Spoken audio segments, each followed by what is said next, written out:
नमस्कार, मैं मेघा हिंदुस्तानी स्वागत करती हूँ आपका माटी के लाल पर। एक ऐसी मूवी रिलीज होने वाली है 15 नवंबर को, जिसे आप देखेंगे और जिसके बारे में अभी बहुत ज्यादा चर्चा हो रही है, कंट्रोवर्सीज का हिस्सा भी बन रही है। लेकिन द साबरमती रिपोर्ट नाम की ये मूवी जिसे निर्देशित किया है एकता कपूर ने, और जिसमें विक्रांत मैसी जो काफी ज्यादा सुलझे हुए एक्टर्स में से माने जाते हैं, 12वीं फेल में अपने शानदार एक्टिंग की वजह से उन्होंने सुर्खियां बटोरी थी, और अब द साबरमती रिपोर्ट का हिस्सा बनने वाले हैं। यानी द साबरमती रिपोर्ट में उन्होंने एक्टिंग की है, और अब देखना होगा कि कैसी मूवी है। लेकिन इस मूवी से ज्यादा जो है विक्रांत मैसी वायरल हो रहे हैं, कंट्रोवर्सी का हिस्सा बन रहे हैं, क्योंकि जिस प्रकार के बयान विक्रांत के द्वारा दिए जा रहे हैं, वो किसी अभिनेता के बयान तो नहीं लग रहे हैं, बल्कि ऐसा लग रहा है कि पॉलिटिक्स के तर्ज पर, या यूं कहूं कंगना रनौत के तर्ज पर विक्रांत के ऐसे बोल सुनाई दे रहे हैं, ऐसी बातें सामने आ रही है, जिससे लगता है कि भारतीय जनता पार्टी की चमचागिरी करने से अब विक्रांत जो है पीछे नहीं हट रहे। आपको याद होगा, ये वही विक्रांत है जो पहले बीजेपी से सवाल पूछा करते थे, भारतीय जनता पार्टी के हिंदू मुसलमान की राजनीति से पर्दाफाश भी किया करते थे, और खुले तौर पर सवाल और एक्सपोज किया करते थे। लेकिन समय बदलता है तो इंसान भी बदल जाते हैं, और विक्रांत भी इससे अछूते नहीं रहे। विक्रांत कुछ ऐसे बदले कि अपनी मूवी के प्रमोशन के लिए अब वो प्रधानमंत्री नरेंद्र मोदी की या बीजेपी की, या एक तौर पर दूसरी तरफ मैं ये भी कह सकती हूँ कि हिंदुओं की तारीफ ऐसे कर रहे हैं जैसे दूसरे समुदाय जो अल्पसंख्यक है, मुसलमान है, उन्हें तिरस्कृत किया जा रहा हो। अब हाल फिलहाल में जो बयान विक्रांत ने दिया है वो काफी सुर्खियां बटोर रहा है। विक्रांत ने कहा है कि हमें जो असल आजादी मिली है वो तो अब मिली है, क्योंकि पहले जो आजादी थी वो सो कॉल्ड आजादी थी। आपको याद होगा, भारतीय जनता पार्टी की नेता, यानी जो मंडी लोकसभा सीट से मौजूदा सांसद है हिमाचल प्रदेश की, उन्होंने भी इस तरीके की बयान उन्होंने दिया था, जिसमें उन्होंने कहा था कि असल आजादी तो 2014 के बाद मिली है। और उसी तर्ज पर अब विक्रांत ने कहा है कि पहले जो आजादी, जो वास्तविक आजादी हमें 1947 की मिली है, वो सो कॉल्ड आजादी है। यानी कहने के लिए वो आजादी है, वो वास्तविक आजादी नहीं है। जरा सोचिए कि विक्रांत के इस बयान से कितने लोगों का, कितने महापुरुष ने जिन्होंने अपना लहू बहाया, जिन्होंने देश को करने के लिए अपनी जीवन जो है सेक्रीफाइस कर दी, बलिदान कर दिया, उनका अपमान करने का काम यहाँ पर किया है। लेकिन सवाल ये है कि आखिर ऐसा क्या हुआ जो इतने माइंड ब्लोइंग एक्टर विक्रांत को, जिनको अपने अभिनेता, अपने अदाकार के लिए इतना ज्यादा जाना जाता था, वो अब इतनी जो है विवादों का हिस्सा बन रहे हैं। ऐसे बयान देने के लिए क्यों विक्रांत मजबूर है, वो आपको बताते हैं।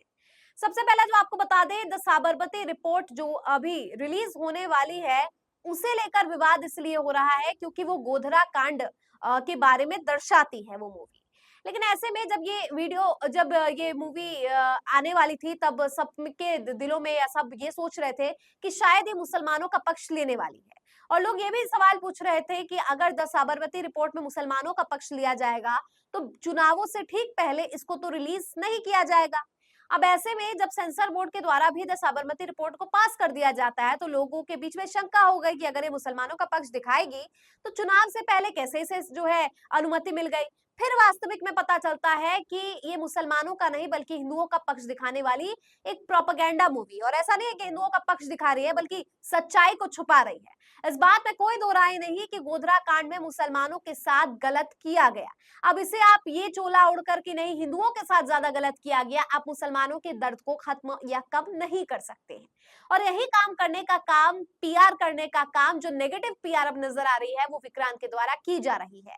अब आपको बता दें, क्योंकि अब आपने कंगना का भी अगर आप देखेंगे इतिहास क्या रहा है, कंगना रनौत भी काफी अच्छी अभिनेत्री में से मानी जाती थी, लेकिन एक के बाद एक उनकी मूवी फ्लॉप होती गई। कारण यही रहा कि जब उन्होंने राजनीतिक एंट्री कर ली, तो ऐसे बयान वो देने लग गई जिससे लोगों ने उन्हें पसंद करना बंद कर दिया। ये यूं कहूं कि लोग उनसे नफरत भी करने लगे, लोग उन्हें नापसंद भी करने लगे, जिसकी वजह से थिएटर में उनकी मूवी जो है खाली जाने लगी।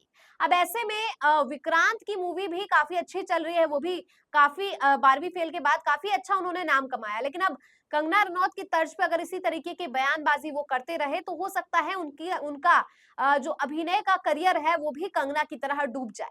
लेकिन राजनीति के हो सकता है उनका करियर की शुरुआत हो जाए, क्योंकि कंगना रनौत भी पहले चाटुकारिता करते हुए कंगना रनौत भी पहले चापलूसी करने की वजह से ही भारतीय जनता पार्टी में शामिल हुई है, क्योंकि भाजपा का राग जो गाएगा और इसका एक फैन बेस हो जाए, पॉपुलैरिटी हो जाए, तब तो सोने पे सुहागा है।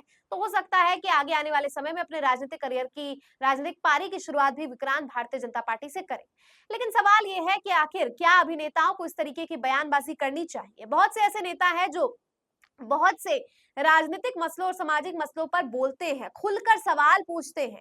विनोद कापरी ऐसे डायरेक्टर हैं जो भारतीय जनता पार्टी से सवाल पूछने की हिम्मत रखते हैं। इनके अलावा बहुत से ऐसे दमदार प्रोड्यूसर्स और एक्टर्स और इवन डायरेक्टर भी हैं जो सवाल पूछने से हिचकते नहीं। वहीं दूसरी तरफ भारतीय जनता पार्टी की तारीफ करते हुए, हिंदुओं का एक ऐसा दिखाते हुए या अपनी ऑडियंस बटोरते हुए बहुत सी ऐसी, चाहे वो अग्निहोत्री क्यों ना हो, कश्मीर फाइल्स वाले, चाहे बहुत से ऐसे लोग हैं जो करते रहते हैं। लेकिन एक सेक्शन ऐसा भी है जो चुप रहता है। वो चुप क्यों रहता है? ताकि वो अपने अभिनय के करियर को ना अच्छा करे, बर्बाद करे या कुछ भी ऐसा कंट्रोवर्शियल ना हो जाए, यानी वो पॉलिटिक्स से मतलब नहीं रखता। अगर विक्रांत सच में कुछ नहीं, अगर सही में वो न्यूट्रल है तो शायद वो चुप रहते तो बेहतर समझ आता। लेकिन अगर वो यहाँ पर बीजेपी का पक्ष ले रहे हैं, वहां पे कांग्रेस को नीचा दिखाने का काम कर रहे हैं, तो इससे स्पष्ट होता है कि वो भी अपनी राजनीतिक पारी की शुरुआत करना चाहते हैं। लेकिन सवाल और संदेश स्पष्ट है, इस तरीके से अपने व्यूज बटोरने के लिए चीप पब्लिसिटी करना कितना ज्यादा, मतलब किस एक्टर्स कितने निचले स्तर पर आ गए हैं कि नेगेटिव पीआर, चीप पब्लिसिटी करते हुए नजर आ रहे हैं। चीप पब्लिसिटी करना मतलब यही नहीं होता कि आप जो है गलत हरकत कर रहे हो, आप मोरली कोई बात गलत बोल रहे हो। और लोग तो ऐसा ऐसा कमेंट भी कर रहे हैं कि सच में ये व्यक्ति 12वीं फेल है। मतलब जिस तरीके की बात वो कर रहे हैं, विक्रांत की आजादी जो है उस टाइम सो कॉल्ड मिली थी, कितना बड़ा अपमान है ये देश का। अब आप जरा खुद सोचिए कि इस तरह की मूवी को सेंसर बोर्ड पास कर देता है, क्यों? क्योंकि वो राइट विंग का पक्ष दिखा रहा है, और यही वो मुसलमानों या लेफ्ट विंग की बात करता होता तो शायद इसे जो है बैन कर दिया जाता है। चुनावों से पहले तो बिल्कुल भी रिलीज करने का रिस्क नहीं लिया जाता। लेकिन क्या ये पक्षपात अब सिनेमा में भी पहुंच चुका है, या सिनेमा में बहुत पहले से पहुंचा हुआ था, अब प्रत्यक्ष रूप में दिख रहा है, तो क्या इसे डाइजेस्ट करना, पचाना इतना आसान होने वाला है? और क्या विक्रांत अब अपने तब जिस तरीके का ज्ञान वो दे रहे हैं, क्या वो भी कंगना रनौत की लाइन पर चलना चाहते हैं? आपको क्या लगता है द साबरमती रिपोर्ट की इस मूवी पर जो आने वाली है? कमेंट करके बताइए। मुझे दीजिए इजाजत, देखते रहिए माटी के लाल। धन्यवाद।